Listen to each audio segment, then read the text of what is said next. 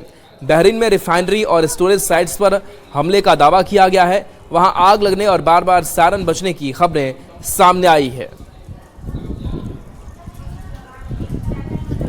तो देखिए, पश्चिम एशिया में लगातार बढ़ते संग्राम के बीच अमेरिकी राष्ट्रपति डोनाल्ड ट्रंप ने बड़ा दावा भी किया है। और देखिए, हमले से कई जगहों पर भीषण आगलगी की तस्वीर जो है वो निकल करके सामने आई है। मलबा गिरने से कई लोग यहां पर घायल बताए जा रहे हैं। ईरान ने कुवैत, UAE, बहरीन में हमला किया है, तो ईरान की तरफ से भी लगातार जवाबी कार्रवाई जारी है। तो पश्चिम एशिया में लगातार बढ़ते संग्राम के बीच अमेरिकी राष्ट्रपति डोनाल्ड ट्रंप ने दावा किया है कि उनकी फोर्स ने ईरान की जमीन से दूसरे पायलट को भी रेस्क्यू कर लिया है। बताया जा रहा है कि इस ऑपरेशन के दौरान दोनों तरफ से जोरदार गोलीबारी हुई है। रिपोर्ट दिखाते हैं।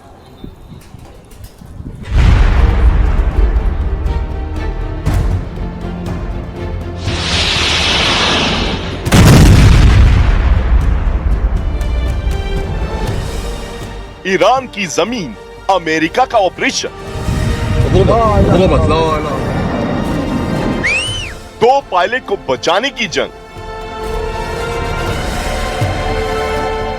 स्पेशल फोर्सेस के ऑपरेशन की पूरी क्रोनोलॉजी।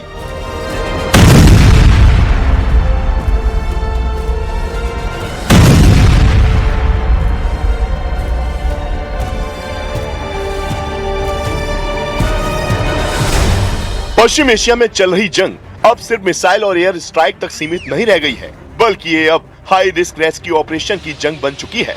3 अप्रैल को F-15E स्ट्राइक ईगल के गिराए जाने के बाद हालात और ज्यादा गंभीर हो गए। 2 क्रू मेंबर दुश्मन के इलाके में थे, एक को तुरंत बचा लिया गया, लेकिन दूसरा पायलट ईरान की जमीन पर फंसा रह गया। इसी एक पल ने पूरे युद्ध का रुख बदल दिया, क्योंकि अब यह सिर्फ एक जैक का मामला नहीं था, बल्कि अमेरिका की प्रतिष्ठा, सैन्य ताकत और अपने सैनिक को हर हाल में वापस लाने की नीति की परीक्षा बन चुका था। यही वजह रही कि पहले पायलट को बचाए जाने की खबर बाहर नहीं आने दी गई, क्योंकि दूसरे पायलट को बचाए जाने का मिशन अधूरा था। इन दोनों रेस्क्यू ऑपरेशन की टाइमलाइन ऑपरेशन की गंभीरता को साफ दिखाती है।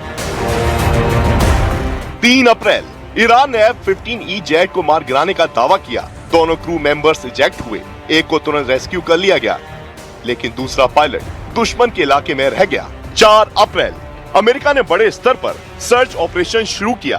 करीब 12 हेलीकॉप्टर और कई फाइटर जेट मिशन में लगाए गए। 100 से ज्यादा कमांडो ईरान के अंदर उतारे गए। देर रात ऑपरेशन के दौरान भारी गोलीबारी हुई और आखिरकार 5 अप्रैल को दूसरे पायलट को भी रेस्क्यू कर लिया गया। ये सब कुछ उस जमीन पर हुआ जहां दुश्मन चट्टान की तरह अड़ा है। यही वजह है कि इस ऑपरेशन को अंजाम देना आसान नहीं था। जानकारी के मुताबिक दूसरा क्रू मेंबर करीब 2 दिन तक ईरान की पहाड़ियों में छिपा रहा। वो लगातार अपनी लोकेशन बदलता रहा और इमरजेंसी सिग्नल भेजता रहा। दूसरी तरफ अमेरिकी फोर्सेस हर पल उसकी लोकेशन ट्रैक करती रहीं। जब सही समय मिला तो स्पेशल फोर्सेस को दुश्मन के इलाके में उतारा गया। हवा में फाइटर जेट्स ने कवर दिया। हेलीकॉप्टर लगातार मूवमेंट में रहे और जमीन पर कमांडो ने सीधे टकराव के बीच पायलट तक पहुंच बनाई। रिपोर्ट्स के मुताबिक इस दौरान दोनों तरफ से भयानक फायर फाइट भी हुई, लेकिन मिशन का लक्ष्य साफ था, पायलट को हर हाल में जिंदा निकालना। और यहाँ स्पेशल फोर्सेस ने एक बार फिर से साबित कर दिया कि शेर के मान से भी अपने जवान को जिंदा निकाला जाना ही उनकी असली पहचान है। ये ऑपरेशन सिर्फ एक रेस्क्यू नहीं था, बल्कि ये संदेश था कि अमेरिका अपने सैनिकों को कभी पीछे नहीं छोड़ता, चाहे दुश्मन की जमीन हो या मौत का साया।